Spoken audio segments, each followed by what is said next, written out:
Tao po. Uy! Tsaka pala pre. Kasi, di ba nakarang araw, tinuruan mo ako sa rice cooker. Paano magluto ng Lucky Me ron. Yun, nakaluto ako ng Lucky Me. Ngayon, ikaw naman yung tuturuan ko. Kasi hindi ka nga di ba sanay sa sa mga dekahoy, yung ganun sa batok. Di ba naalala mo yan?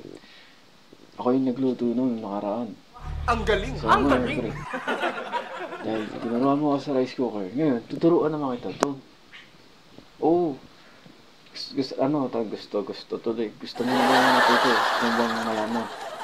At para na rin makapagbigay ng knowledge sa ating mga next generation ng mga bata. Mapapanood yung video na to, di kahit paano, alam kong basic lang to at napakadali.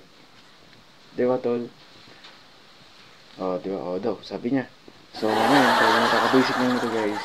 Tara, let's go! Uy! Uy, pre, pasok ko pala. Nasa sabi. Ako'y sumisiar eh. Sige, alam mo problema. Salakan na isa ka sa rice cooker. Walang problema, tol. Kasi, i-share lang tayo ng knowledge. Ikaw, sanay nga doon. O di ba yung nakaraan, nalalo, ikaw yung nagluto nakaraan sa may sa may mga bato, sa may kahoy. Ako, hindi ko alam yun eh. Ikaw, alam mo yun eh. Ako hindi. Kaya, pero gusto ko matutunan nyo. Kasi para sa pamilya natin, pagkasama ng mga family natin, alam natin yung mga ganong bagay. Na pagluluto, gamit yung mga ganong simpleng, mga simple or mga basics na tricks na ganon. Mga kahoy ba to, makakaluto ka na ng kanin, makakapag-lechon ka, ganon. Nakakatagtag idea. Nakakatalino talaga siya. At, willing ako matuto dyan, tol. Ako'y turuan mo dyan. At, hindi lang naman ako din yung matututo dyan. Siyempre, para din sa mga natin, pre. Sa mga followers at mga subscriber, matututo sila mga ganong basics na gagawin natin ngayon na ituturo mo sa akin. Lalo na sa mga solid na viewers natin na mga kabataan na hindi pa alam yung mga ganong basics na makakadagdag sa kanilang kaalaman para makaluto pagdating sa mga survival at adventure or camping. Tara, turuan mo na ako.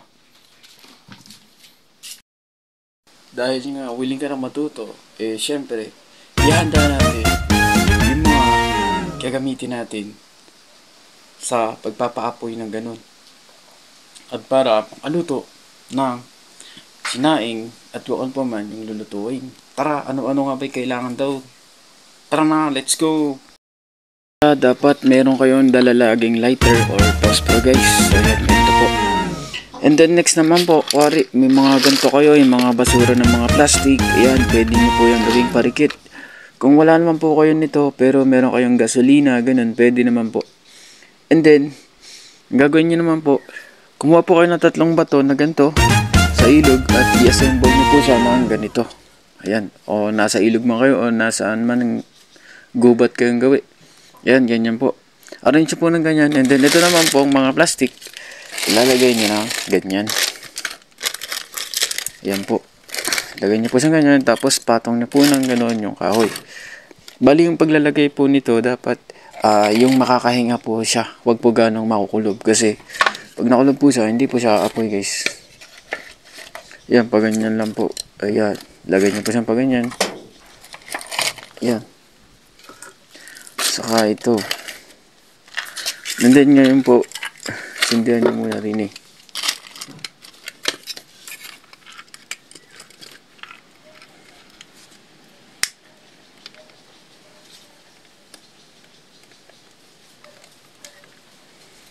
Ano kasi din eh. Mahangin sa bahay. Kaya hindi siya maapoy. Namamatay. Ayun, malakas yung hangin. Ayun. Ayan, sana umapoy yan. Aapoy yan. Ayan, aapoy yan. Kaya lang kasi pag nahipan siya ng hangin, namamatay siya. Ayan. Ano yan? Basta aapoy na po yan. Yan, nausok na siya. Ayan, ganun lang po. Yan, pag ganyan lang po yung paglalagay nun. Tapos, pag malakas na yung apoy, lalagay niya na yung kaldero. Ayan, maluluto na siya. Makakaluto na kayo dun. And then, pagka naman kayo, maglilitsyon, kahit anong, tawag na to. Ako pag magluluto kayo, pag magluluto kayo, kahit anong kahoy, basta yung kawayan, buo, ganun, pwede yun. Pero kung maglilitsyon kayo, ang purpose nyo makapaglitsyon, at kailangan nyo, siyempre, baga. Kahoy po dapat yung kunin nyo, para papabagayin nyo lang siya, tapos papatayin niya po para baga na lang, and then pwede na kayo maglitsyon. Ganun lang po. Pero kung sinaing lang naman, tapos napunta kayo sa lugar na puro mabuho, puro makawayan, pwede na po yun pang luto, aapoy rin po yun. Ayan, ganyan lang po. And sana may natutunan, and ma-apply nyo rin yan sa mga makapanunod. Ayan, simple lang po. Sana natutunan nyo agad dyan. And then, pwede na kayo dyan magsalang.